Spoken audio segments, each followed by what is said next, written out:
책 제목은 조선왕실 로맨스입니다. 박영규 작가가 쓴 책이고요. 비교적 정확한 고전과 이조실록을 바탕으로 쓴 책으로 보여집니다. 우리가 알아왔던 막연한 얘기랑은 너무 다른 게 많아서 놀랍기도 했습니다. 이 책에는 수많은 왕들의 로맨스가 나와 있지만 그 전부를 옮기기엔 지면상 어렵겠고 우선 몇 편만 올리기로 하겠습니다. 기회가 오면 다시 또 몇 편씩 더 올릴 거고요. 이성계는 고려시대를 끝내고 조선을 열었던 조선 왕조의 첫 임금이었죠. 무인이었고요. 전장을 호령하던 장수이기 전에 정 많고 눈물 많은 사람으로 알려져 있지만 과연 그럴까요? 조선시대의 우리나라 백성 역시 일본 전국시대의 사람들이 그러했듯이 초혼의 연령이 매우 낮았던가 봅니다. 12세 15세 새신랑이 정략 결혼을 하는 것 역시 하나도 이상할 게 없었고요. 18살 그때로선 비교적 늦은 결혼을 한 이성계는 부인 한씨와 금슬이 좋았다고 합니다. 자식을 8씩이나 낳은 한씨 부인은 20여 년 동안 전장을 누비면서 왜군 홍건적과도 싸웠으며 한 번도 한눈을 팔지 않았고 소실조차 드리지 않았던 남편을 대신해 가정을 지키며 아내로서 어미로서의 본분을 망각한 적이 없었죠. 이성계는 그러나 무인으로서의 성공이 계속되고 중앙정치 무대로 진출하면서 변하기 시작했죠. 한경도 태생인 그는 당시의 수도인 개성을 오가면서 한 소녀를 만나지요. 사냥을 하다가 목이 마른 그는 우물을 찾았는데 마침 거기서 물을 깃던 아름다운 소녀를 만나지요. 소녀는 물을 청하는 그에게 버드잎을 띄워서 바가지에 물을 건네는데요. 이게 무슨 짓이냐며 이성계는 화를 내죠. 커피 냉수를 마시면 탈이 날까봐 버드잎을 띄웠어요. 잎을 부르가며 천천히 드세요. 바로 이 소녀가 강윤성의 딸이었는데요. 소녀의 미모와 똑똑함에 마음을 빼앗긴 이성계는 우여곡절 끝에 결혼까지 성사시켰고 그녀를 데리고 개성으로 올라가죠. 당시만 해도 남자에겐 중혼이 허용된 세상이었으니 거리낌이 없었죠. 이 강씨 부인이 훗날에 신덕왕후가 되는데요. 이미 자식이 8씩이나 있는 남자, 그것도 부인이 두 눈이 시퍼렇게 살아있는데 그것도 나이 많은 남자에게 시집을 갔으니 참 대단한 여인이었죠. 소녀와 소녀의 집안은 아마도 이성계의 뛰어난 인물 댐댐이에 반했는지도 모릅니다. 강소녀의 집안은 한경도에서 대단한 호족 가문이었는데요. 당시엔 몰락의 길을 걷고 있었다고 합니다. 아무튼 20년을 해로하면서 자식을 8씩이나 낳고서도 어느 날 남편을 고스란히 빼앗긴 아내 한씨의 심정은 그때 어땠을까요? 그녀는 결국 이장병을 앓다가 10년 후에 죽었죠. 이성계는 강씨와 살면서도 또 다른 여인을 사랑하지요. 주시성을 가진 여인을 사랑해 의령공주까지 낳았죠. 그리고도 또 7점선이라는 기생에게 또 마음을 뺏기죠. 이성계는 얼굴이 아주 동안인데다 무인이라 몸까지 건강했고 나중엔 임금의 자리까지 올랐으니 당시로선 최고의 성공 가도를 달린 남자였죠. 그럼에도 그가 사랑한 여성의 숫자가 6명 정도였다고 하니 바람둥이라기보다는 순정남이라고 할 수 있을지도 모르겠습니다. 다음은 태종의 이야기인데요. 이성계의 5째 아들 이방원은 함흥에서 태어나 자라다가 개성으로 유학을 갔는데요. 이성계는 성공한 무인이었지만 학문과는 거리가 먼 인물이었죠. 그래서인지 아들 방원이 똑똑한 걸 보고 얼른 개성으로 데려가 두 번째 아내 강씨에게 교육을 맡겼죠. 방원은 학문에 뛰어나 곧바로 성균관에 입학했는데요. 부인 강씨는 그를 좋은 가문과 맺어지게 하는 핵심 역할을 했죠. 개성의 사정에 밝았던 그녀는 여흥 민씨 가문의 성균관 대사성이었던 민재의 사이로 방언을 밀었죠. 당시 민재의 둘째 딸은 인물도 출중하고 머리도 뛰어났죠. 그 집안은 대대로 인물이 좋기로 유명한 집안인데요. 민재의 둘째 처제가 당시 그 원나라 황제의 후궁으로 뽑혀갈 정도였죠. 인물 집안에서 며느리를 얻은 이성계는 흡족했는데요. 민씨는 인물뿐 아니라 학문까지 뛰어난 여자였죠. 밝고 예쁘고 총명했던 그녀가 훗날 원경왕후가 된 여인인데요. 나이가 방언보다 2살이 많은 데다 성격까지 아주 강했다고 하죠. 명문가였던 장인 민재는 사위를 처음에 선달이라고 부르며 총애했는데요. 이방원은 매우 장인을 좋아하고 존경했다고 하죠. 민재가 그 성균관에서 지금의 부총장 격인 대사성이었으니 태종은 평생 그 장인을 사부님이라고 불렀다고 합니다. 이방원은 명민하여 아주 출세길도 빨랐는데요. 이성계가 정치판에서 실권을 장악할 무렵 그는 야망을 갖기 시작했죠. 조선의 개국이 시작될 무렵 걸림돌이 되었던 실력자 정몽주를 선주교에서 척살하며 조선 개국의 최대 공신이 된 방원은 그러나 자신에게 정몽주를 죽이라고 사주했던 강씨, 즉 아버지의 둘째 부인에 의해 찬밥 신세가 되죠. 강부인, 즉 신덕왕후에겐 자신이 낳은 아들이 2이나 있었기 때문인데요. 방번과 방석이죠. 그녀는 수한껏 일찌감치 세자자리를 따놓고 이방원을 따돌리자 방원의 아내 민부인이 나서죠. 강부인 이상으로 대차고 똑똑한 여인이 바로 그 민부인이었죠. 그럴 때 신덕왕후가 죽고 민부인은 이때다 하고 남편 이방원을 부추기죠.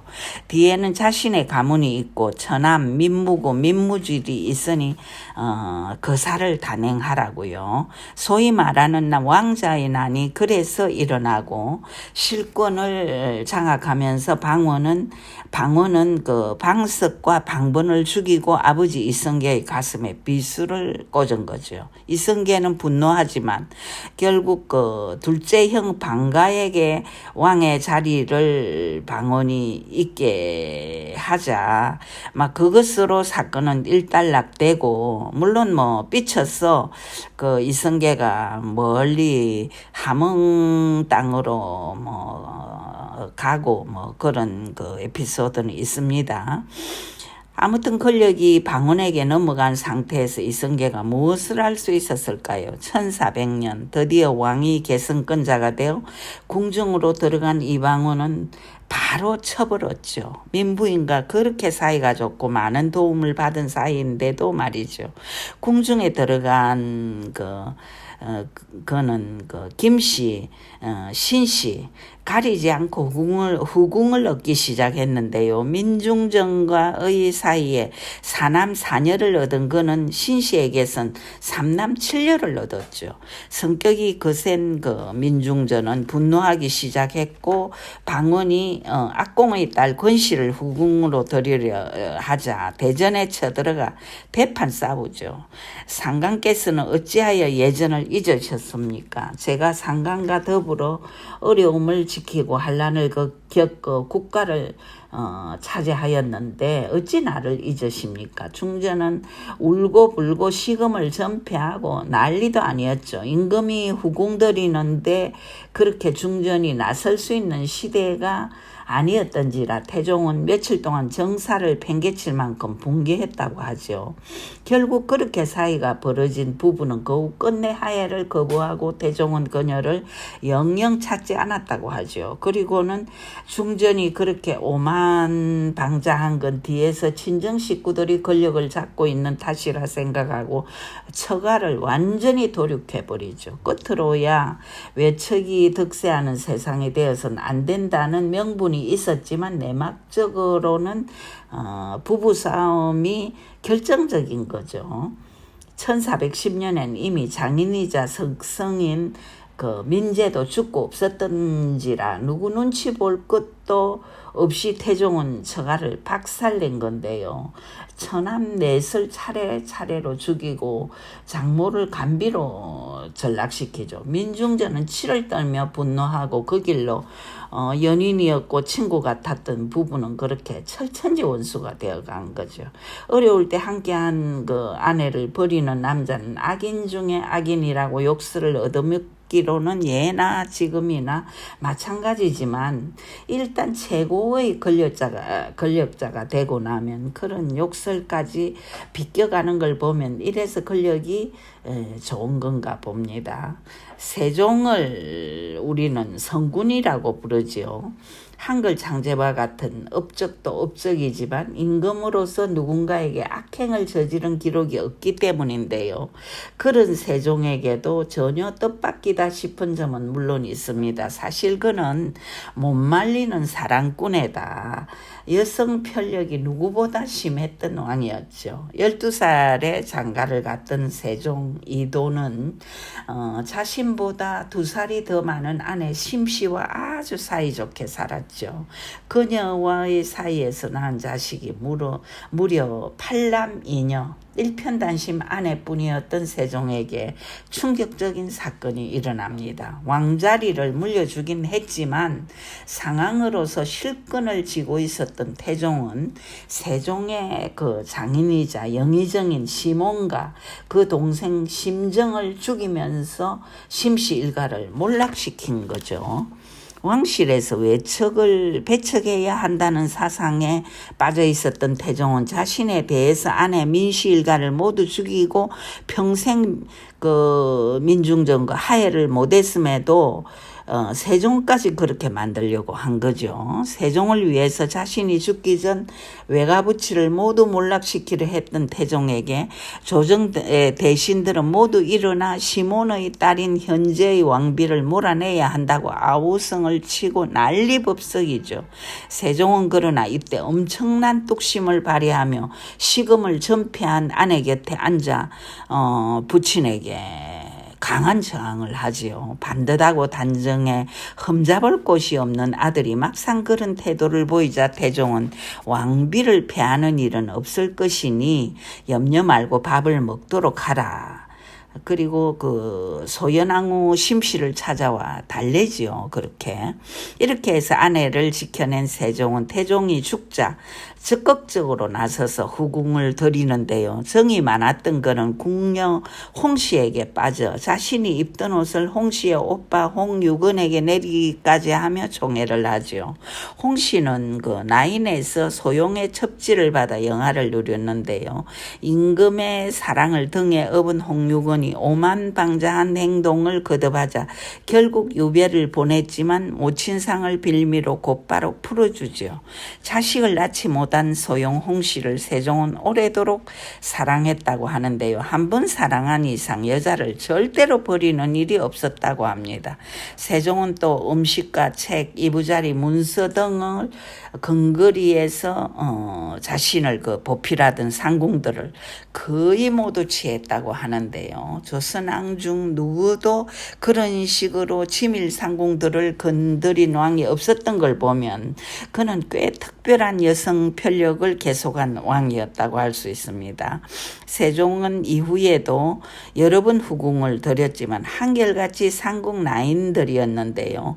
당시 상궁은 성은을 입었다고 해도 첩지를 받지는 못했지요. 정식으로 간택을 거쳐 예식을 치르고 후궁이 된 사람은 긴 박씨와 긴 채씨가 있긴 하지만 상궁들 거의 모두가 그냥 제자리에 머물면서 임금 오시기만을 기다렸으니 그는 대전 안에서조차 그 사모하는 여인들에게 둘러싸여 있던 사랑꾼이요. 의장관리의 그 달인이라고 할 수 있지 않을까요? 남자들 중에는 무슨 일에나 두리뭉실 물에 물 탄 듯 술에 술 탄 듯 도무지 뭐가 나지 않는 반면 박력도 없고 자기 주장도 없는 어중간한 성격을 가진 이가 있는데요. 임금 중에도 물론 그런 성품이 있었습니다. 중종 이역인데요. 좋게 말해서 원만하지만 나쁘게 말하면 무능하기 그지없는 성품이었죠. 연산군의 그 폭정이 지속되자 결국 반정이 일어났고, 반정을 주도했던 박은종은 진성대군을 조선 11대 왕으로 세웠지요. 진성대군은 성종의 세 번째 왕비인 정현왕후 소생이었는데요. 연산군이 늘 정현왕후를 원수처럼 생각했으니 이역은 살아도 사는 게 아니었죠. 유순한 그 성품이 대부분 그러하듯이 급까지 많은 그는 어느 날 대군이 몰려와 집을 첩첩이 둘러싸자 드디어 연산군이 날 죽이려 하나 보다 싶어서 대들보에 목을 매달려고 하지요. 그때 이제 아내 신씨가 남편을 말리며 군사들의 말머리가 우리 집을 향해 있으면 우리를 죽이려는 것이지만 말머리가 밖을 향해 섰다면 우리를 호위하려는 것일 수 있다고 말했죠. 가만 보니 아닌 게 아니라 말머리가 밖을 향해 있는 것을 안 진성대군은 가까스로 그 자결을 포기하고 있었는데요. 그날 그 반정을 일으켰던 박은종은 진성대군을 보위에 오르게 한 거죠. 결국 진성대군은 영리한 아내에게 목숨을 끊지 않고 왕위에까지 오른 셈인데요. 이런 고마운 아내를 왕에 오른 지 일주일 만에 내치고 맙니다. 그녀의 아버지 그 신수건은 연산군인의 처남으로 조정의 핵심 권력이었으니 당시 자의정 자리에 있었는데요. 반정을 일으킨 박은종이 제일 먼저 그를 죽였거든요. 반정 공신들은 이런 신수건의 딸이 왕비 자리에 있었어야 되냐고 연일 상소를 올리고 왕이라도 박은종이 실군을 쥐고 있는 상태인지라 어쩔 수 없었는데요. 원래 그들은 그 인꼬 부부였던지라 어쩔 수 없이 그 아내를 배출시킨 중종은 늘 그녀를 그리워했죠. 심지어는 아내를 잊지 못해 날마다 경희해루에 올라 인왕산 쪽을 바라보고 있는 바람에 인왕산 쪽에 이제 그 신씨가 있었거든요. 그러니까 이제 신씨는 그 소리를 듣고 그 자신의 그 다홍치마를 인왕산 바위 위에 펼쳐 놓았다는 전설까지 생길 정도였죠. 하지만 좀 이해가 안 가는 건 그 후 그녀를 복위시킬 기회가 왔음에도 불구하고 그녀를 다시 맞이하길 거부했다는 건데요. 신씨, 즉 당경왕후가 쫓겨난 후 그 중종비가 된 여인은 장경왕후였는데요. 1515년 원자를 낳던 그녀가 사망을 한 거죠. 이때 후궁 중에서 총애를 받던 경빈 박씨가 다음 왕비로 후보에 올랐지요. 그러나 그때 그녀에게는 복성군이라는 아들이 있었는데요. 만약 왕비가 되면 방금 태어난 원자의 처지가 매우 위태로운 상황이 될 게 뻔했죠.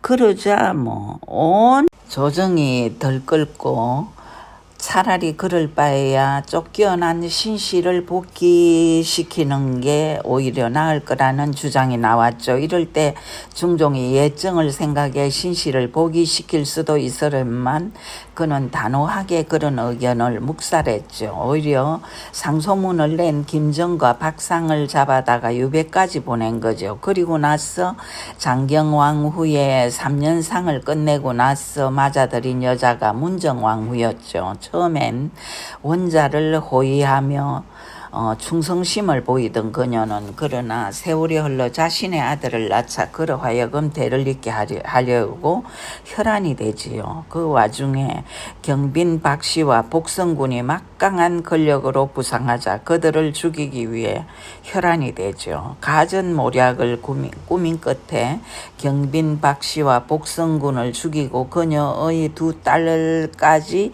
유배를 보내고 말았지요. 자신의 애첩과 맏아들 아들 복성군이 고통 속에서 몰락해가는 동안 중종은 무엇을 했을까요? 그 즈음엔 막강한 권력을 가진 왕이었음에도 불구하고 그는 애척과 맏아들이 죽는 것을 철저하게 방임하고 맙니다. 그는 일단 자신의 마음이 돌아서고 나면 아무리 사랑했던 혈족이라 할지라도 단호하게 외면해버리는 체질적으로 비정한 그런 인물이었던 걸까요? 한 번 사랑한 여인이면 또 신하이면 절대로 버리지 않았던 세종과는 너무도 다른 인품을 지녔던 중종. 그가 무능한 건 틀림없지만 마음 깊이 그 비정함이 있었던 그런 인물임은 틀림없는 것 같습니다. 오늘은 여기까지 하겠습니다. 다음 편에선 연산군, 강해군, 영조, 숙종에 대한 얘기를 해보겠습니다. 들어주셔서 감사합니다.